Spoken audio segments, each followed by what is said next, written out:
Regresamos en zona de entrevista, lo decíamos antes de la pausa, recibimos al director de Factum, Óscar Botinelli, para hablar del balance de primer año de gobierno de Yamandú Orsi, pero también de los escenarios políticos actuales y de otros temas. Muchas gracias por estar con nosotros. ¿Qué tal? ¿Cómo están? ¿Cómo está?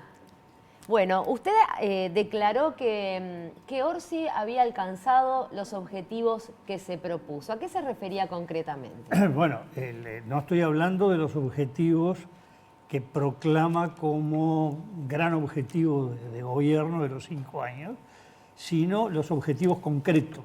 Es decir, lo que el gobierno propone, sobre todo, obviamente, lo que propone que resuelve el gobierno siempre lo va a alcanzar. Pero el tema era el dominio parlamentario mucho más. Cuando el Frente ha exhibido normalmente en los 15 años anteriores una gran disciplina, lo cual algunas veces no la tuvo. Pero esta vez es la primera vez que prueba sin mayoría en una de las ramas del Parlamento, en la Cámara de Diputados, lo cual le podía dificultar mucho. Y efectivamente todo lo que propuso lo obtuvo. Es decir, básicamente lo más importante, el presupuesto, no tuvo que hacer grandes concesiones que fueran contra su línea política ni la línea económica. Previo al presupuesto, lo que podemos llamar el mini presupuesto, la rendición de cuentas, la caja profesional, es decir, tuvo un éxito en lograr lo que proponía. Otra cosa que se esté de acuerdo o en desacuerdo, sea bueno o malo, ese es otro tema. Él se propuso en el plano concreto eso y lo obtuvo. Entonces, desde ese punto de vista, más aún, el haber asegurado los 50 votos en la Cámara de Diputados, ya con la rendición de cuentas y después con el presupuesto, le aseguró que el Partido Nacional y el Partido Colorado participaran en la elaboración del presupuesto a ver si incluían algo, pero ya no tenían capacidad de obstaculizar, de vetar, y por lo tanto terminó que en la Cámara de Diputados 80 y pico votos tuvo el presupuesto de 99, lo cual le significó un buen manejo del tema del Parlamento. Bueno, hay que ver de aquí en adelante, el primer año también puede ser más fácil, ¿no? ¿Qué correlato tiene esto con la opinión pública, ¿no? Con la opinión de la gente, esa promesa de la revolución de las cosas sencillas y que de alguna manera ya se ha relevado, ¿no? Información, por ejemplo, desde el Frente Amplio, que hay militantes que no están muy conformes con la notoriedad de los cambios. Claro, aquí podemos dividir lo que tú planteas en tres. Uno, la revolución de las cosas simples o sencillas, no me acuerdo, creo que decía simples, no está ni en el programa, cuando digo el programa, el discurso de Orsi hacia el balotaje, y no está en el discurso del 1 de marzo, surge a posteriori. Más bien el discurso del 1 de marzo surge como elemento central el combate a la pobreza infantil. Incluso hay una frase de él que más o menos es: no nos podemos permitir que un país de renta alta tenga este nivel de pobreza infantil, que en general significa no pobreza infantil, pobreza de hogares donde hay niños, claro. Porque si no daría la impresión que hay niños pobres en hogares ricos, no. Es mucho más grande que pobreza infantil el tema. Y ese es el tema que realmente fue lo anunciado y que creo que es el gran desafío que tiene el discurso del 2 de marzo, si revalida o no esto, es decir, ¿qué ofrece de aquí a 4 años? Hasta ahora, ¿usted qué evaluación hace de las señales que se han dado en ese sentido, que vendrían a ser el bono, claro, bono pero para eso los no implica escolares? reducir la pobreza. Por Hay eso, que hasta tener ahora no hay cuidado un con el plan tema concreto, pobreza, ¿no? que de los 15 años que gobernó el Frente en el ciclo anterior, en 10 años hubo una creencia que el Frente había eliminado la pobreza, porque o la había reducido muchísimo, porque de acuerdo a mediciones estadísticas, se establecía una línea de pobreza en función del ingreso de los hogares, pero cuando cayó ese ingreso, que ocurre en el periodo 2015-2020, volvió el alto nivel de pobreza, no importa si un poco más o un poco menos. Es decir, extraer de la pobreza es cuando se hace de manera estructural, no porque haya en un momento algo que da un paliativo a la pobreza, digamos. Que por Sí, la supuesto, pobreza no solo la define el nivel de ingreso, ¿no? Como en un momento se medía. bueno, en general la pobreza históricamente se medía en un indicador que se llamaba necesidades básicas insatisfechas, ¿no? Tiene una vivienda digna o que no se llueve, o salubre, saneamiento, esto y esto lo otro, ¿no? Después vino a medir ya por niveles de ingreso. Y ahora empieza a combinarse las dos cosas, que cuando se hacen las primeras mediciones en Uruguay con la combinación, da que la pobreza es mucho más alta que cuando se medía exclusivamente el ingreso. Entonces yo creo que ahí hay un desafío que está pendiente. Después, en todo caso, hablo de esto. Lo segundo es opinión pública. Bueno, opinión pública lo que hay es, primero, creo que esto es lo más importante, una alta insatisfacción con todo el sistema político. Con el gobierno, los votantes del Frente Amplio, poco más de la mitad, un poco menos, están disconformes como actuó el Frente Amplio, y los votantes de la oposición, de la coalición republicana, en forma mayoritaria, muy mayoritaria, están desconformes cómo actúa sus elegidos, ¿no? Este es un tema. En otras mediciones que hemos hecho... Disculpe, lo interrumpa, Botinelli. Dentro del Frente Amplista que estaría desilusionado, entre comillas, de este primer año de gobierno, ¿cuál es el argumento que mayormente aparece? ¿La tibieza de las decisiones? Si querés lo vemos un poquito, porque sí, ahí hay que matizar mucho. Sí. Yo creo que lo importante es que ojo que estamos hablando, una cosa hablar de los Frente Amplistas como personas que sienten una identidad con el Frente Amplio y otra votantes, ¿no? Más o menos las personas frente amplistas son el 32% del país, bastante estable, y lo votó el 44%. Es decir, hay una gama que no necesariamente se siente frente amplista, sino que lo vota. Incluso en mayo de ese 44 no votó el 39%. Hubo un 5% que en las elecciones departamentales había votado al Frente Amplio en octubre, no lo votó en las departamentales, ¿no? Entonces ahí hay distintos elementos. Lo que sí es importante es esto, que no es en general de la periferia de los votantes la mayor disconformidad, sino podemos llamarle Frente Amplista de larga vida. Y ahí sí, tiene que ver, por un lado, el tema de la política exterior, que cuidado, a veces cuando se habla de política exterior se dice que es lo que tiene que ver con los tratados comerciales. No.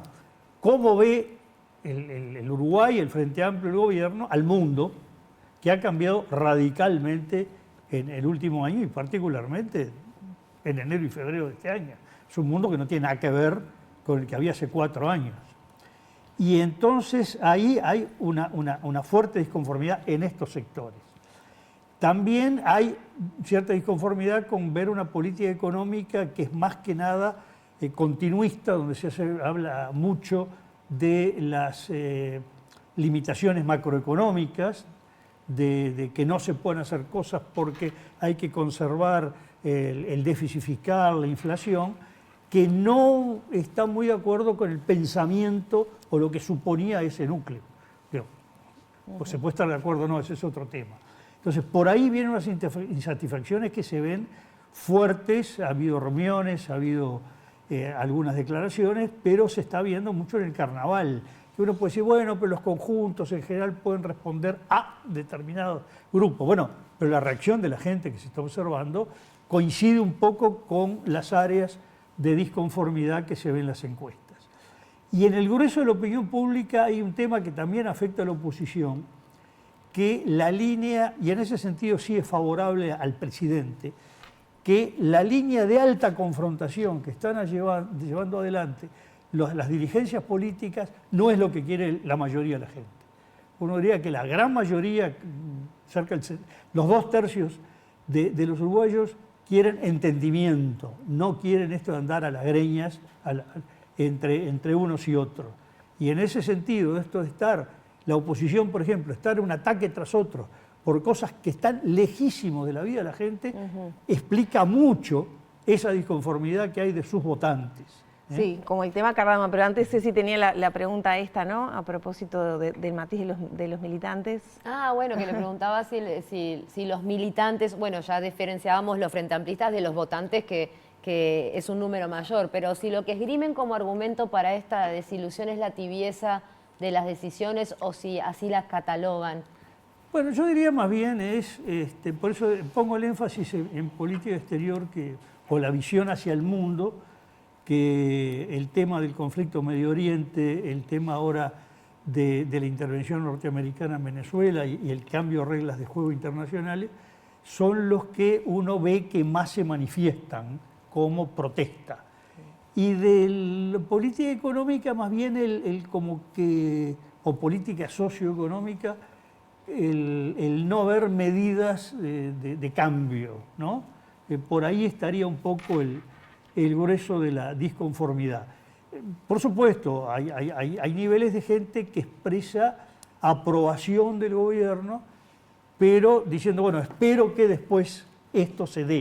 Es decir, que lo que mantiene es una expectativa, no es que esté conforme con lo hecho, pero que dice, bueno, vamos a esperar, son 5 años, recién se empieza. Son los matices que existen, ¿no? Usted mencionaba que no es bien valorado por la opinión pública justamente las riñas, ¿no? Y ahí ya viene el capítulo oposición, cómo está viendo el rol que está jugando la oposición. Y usted mencionaba también temas que no están en lo cercano de la vida cotidiana. ¿Cardama entra perfectamente en esa clasificación o no? Bueno, ahí hay que ver. En principio va a depender mucho de que termine todo lo de Cardama. Lo que es un poco, yo diría, inexplicable para mucha gente es lo siguiente. El centro de la discusión son temas que no lo va a dirimir el Parlamento. Saber si un certificado fue una fotocopia, si era original o falsa, eso lo puede dirimir la justicia y un peritaje.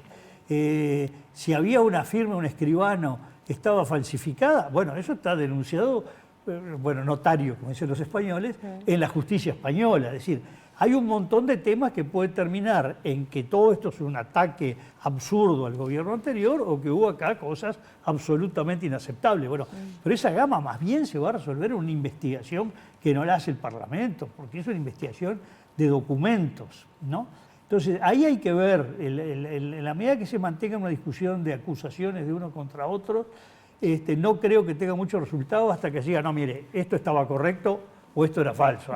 Ahí ya tenemos un pasito, ¿no? Que se acaba de aprobar, proponer la idea de una comisión compuesta por las dos cámaras, integrantes de las dos cámaras, con presidencia de la oposición, mayoría del Frente Amplio. Es algo relativamente, no sé, creo que inédito. Yo no tengo recuerdo que hubiera habido... No, comisiones investigadoras bicamerales que yo sepa, no recuerdo ninguna.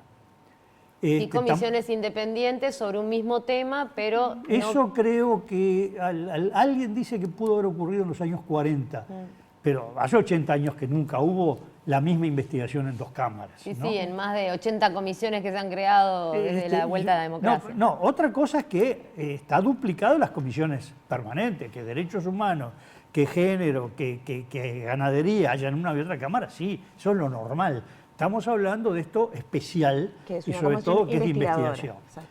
Yo creo que hay mucha señal que genera confusión en la gente todo este tema, porque no se ve con mucha claridad por qué estos juegos de una cámara, de la otra, que no para que estén todos, para que estén algunos, con algunos mensajes subliminales de por qué quiere decir todo, que solo lo entiende el que se dedica a la política mañana, tarde y noche y nadie más.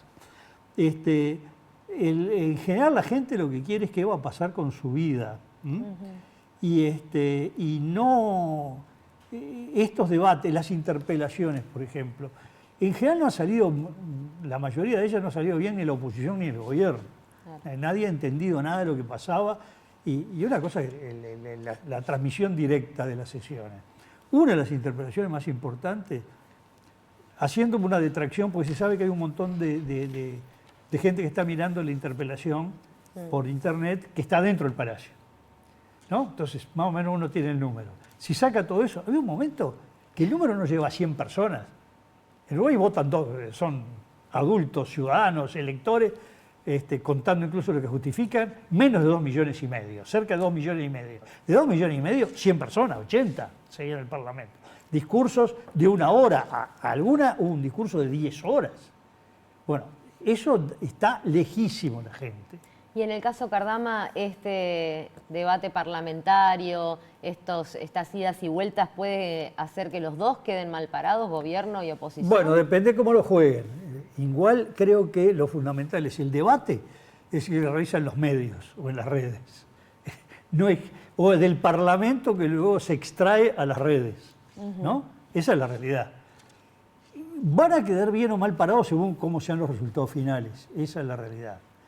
Y bueno, y hay algunos resultados finales que se podrán conocer algunos pueden ser en pocas semanas, otros en meses, otros pueden tardar más. Ya no queda muy poquito tiempo Sí. y en esta mirada que estamos haciendo a la dialéctica con la oposición, este tema, ¿dónde viene digamos, a jugar el rol del expresidente Luis Lacalle Pou, que se ha mencionado desde legisladores que han venido aquí, que lo han señalado como el último responsable de toda la cuestión Cardama, más allá del eventual ministro, y que por otra parte también viene preparando su regreso a la política, aparentemente para 2027? Bueno, por un lado, en realidad, el Frente Amplio como estrategia recién ahora empieza a apuntar contra Lacalle Pou. Pero recordemos que han planteado el único responsable es Javier García. Bueno, cuidado, o lo uno o lo otro. O si no, empezar. No, porque el tema que Ojeda, que Besosi, que Caram, que aquello, cuando llegan a la calle Pou, la gente ya cambió de chip.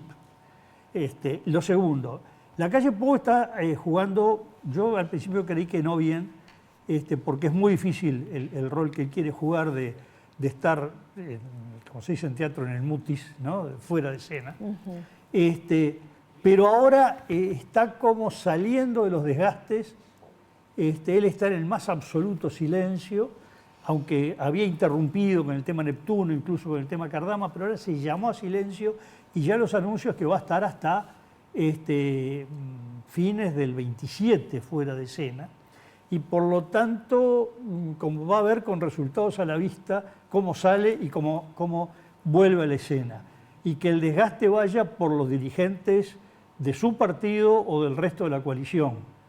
Y el éxito después, si se da al lado de la coalición, va a poder capitalizarlo entrando en ese momento en escena. Yo creo que está haciendo un juego de evitar el desgaste. El tema es que del lado del Frente Amplio, para que ese juego de la calle Pou tenga éxito, tiene que saber concentrar las baterías y no dispersarlas como ha hecho prácticamente hasta ahora, ¿no? Y brevemente, ¿cómo ve el clima político para el año que viene?